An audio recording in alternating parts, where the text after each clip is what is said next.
सुप्रभात सभी दोस्तों को। स्वागत है आप सभी का हमारे मन भावना classes Uttar Pradesh YouTube channel पर।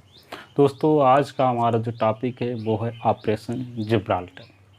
हम बात करने वाले हैं कि क्या है ऑपरेशन जिब्राल्टर, इसका नाम जिब्राल्टर कैसे पड़ा, किसने चलाया ऑपरेशन जिब्राल्टर। दोस्तों, आज इन सब चीज़ों की हम बात करने वाले हैं। छोटा सा टॉपिक है, आप आशा करता हूँ आपको बहुत अच्छा आएगा, समझ में आएगा और आप जो है हो सकता है एग्ज़ाम में पूछ भी लिया जाता है क्योंकि ऑपरेशन जिब्राल्टर क्या है, किसने चलाया ऑपरेशन जिब्राल्टर। तो दोस्तों, बात करें जिब्राल्टर की तो आप सभी जानते होंगे, अफ्रीका का जो उत्तरी भाग है और यूरोप का दक्षिणी भाग, दोनों के बीच में अटलांटिक सागर और उधर भूमध्य सागर के बीच का जो क्षेत्र है उसे हम जिब्राल्टर की संधि, दोनों को जो जोड़ता है वो जिब्राल्टर की संधि है।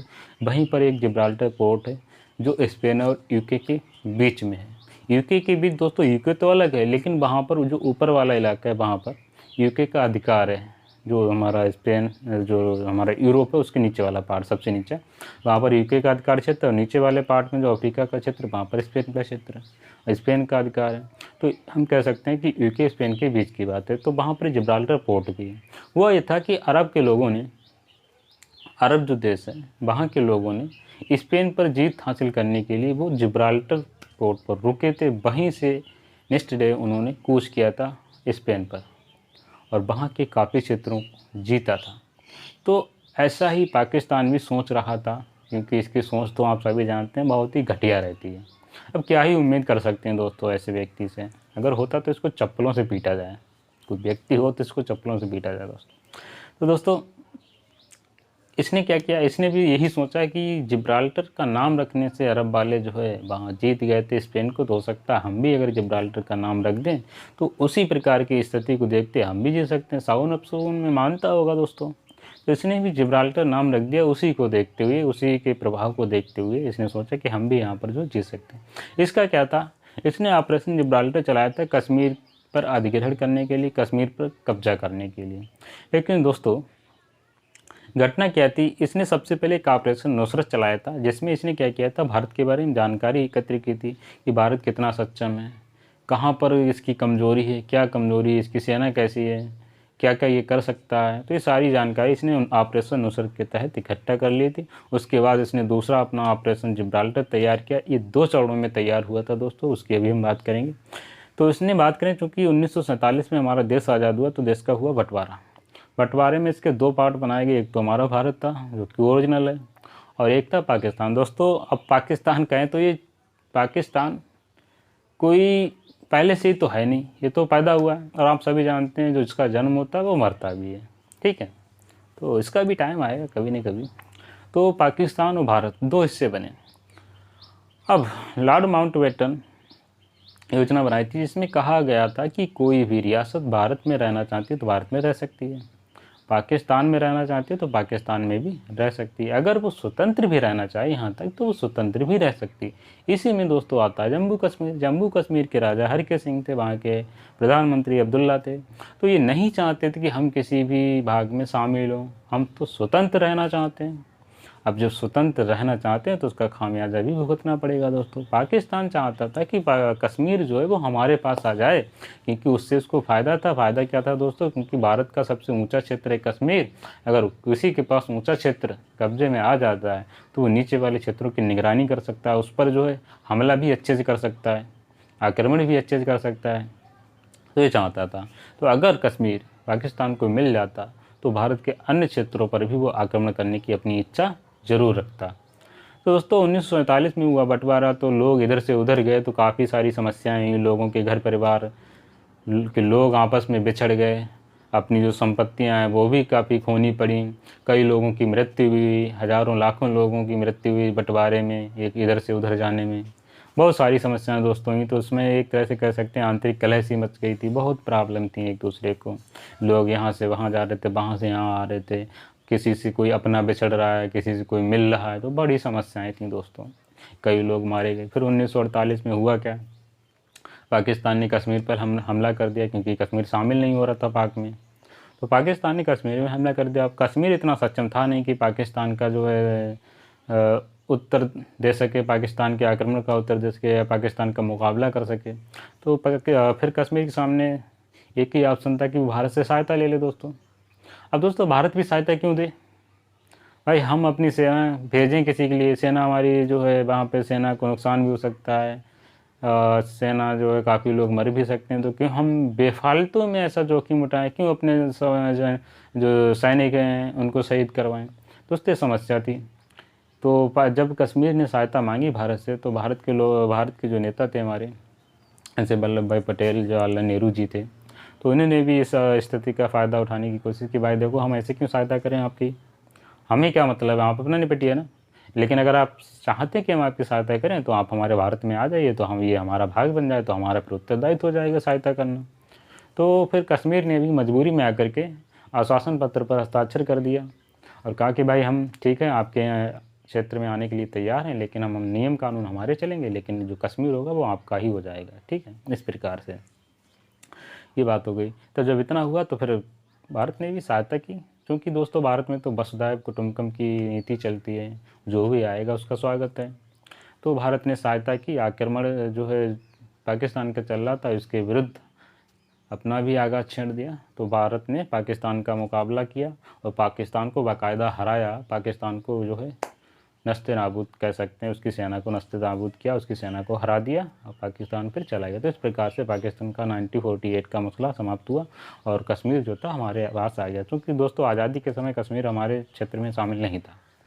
उसके बाद जब दोस्तों आप जानते हैं कहीं युद्ध वगैरह होता तो वहाँ पैसों की भी हानि होती, जान मान की भी हानि होती, कई सारी समस्याएँ हो जाती हैं। 1962 में 1962 में चाइना का साथ भारत का युद्ध हुआ, तो उसमें भारत अपना हार गया था, क्योंकि भारत तभी अभी नया जो है एक देश बना था।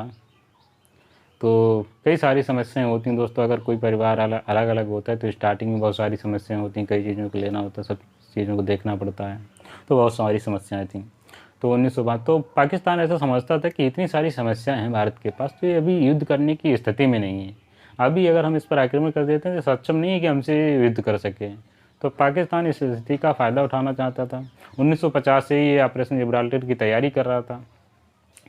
तो करंट का इशू ये था दोस्तों कि जो श्रीनगर वाला इलाका है, वहाँ पर एक हज़रत मोहम्मद साहब जो पैगंबर साहब थे, उनकी एक दरगाह बनी हुई, जहाँ पर उनके अवशेष रखे। अवशेष में कहा जाता है कि उनके बाल वगैरह रखे। तो दोस्तों वो बाल कैसे भी करके गायब हो गया, ये कहा जाता है कि वो बाल गायब हो गया।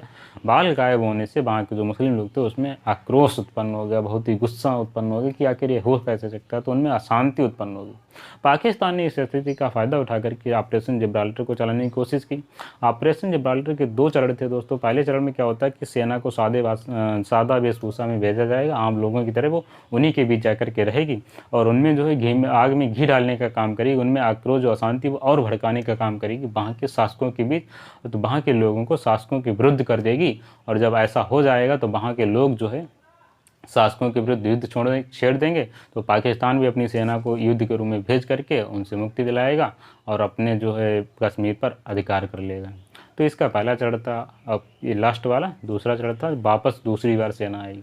तो इसके 2 चरण थे दोस्तों। तो जब इतना काम हुआ कि वहाँ से बाल गायब हो गया तो अशांति फैल गई, तो स्थिति का फ़ायदा उठा करके ऑपरेशन जिब्राल्टर का पहला चरण इन्होंने शुरू कर दिया। पहले चरण में दोस्तों हज़ारों सैनिकों को भेजा गया था, एक आम नागरिकों की वेशभूषा में, और वो इन्हीं कश्मीर के लोगों के बीच रहेंगे। ठीक है, और उनमें अशांति भड़काने का काम करेंगे, उनको भड़काने का काम करेंगे वहाँ के शासकों के बीच, वहाँ की सरकार के खिलाफ दोस्तों। लेकिन ये नाकामयाब कोशिश रही।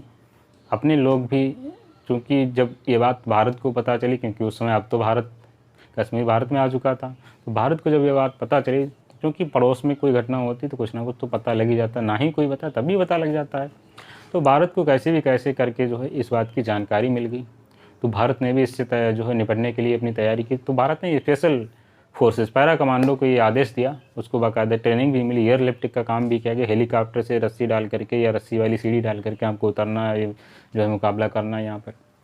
तो पैरा कमांडो को आदेश दिया गया कि आप इन सैनिकों को पकड़िए, मारिए, कुछ भी कीजिए। ठीक है, इसको जो है आप ही कमांड करेंगे, आप ही को इसका मुकाबला करना है। तो पैरा कमांडो हमारा जो थी उसने बाकायदा बेखूबी से इसका मुकाबला किया, बेखूबी से बहुत अच्छे से अपना काम किया। लगभग अधिकतर सैनिकों को पकड़ा गया।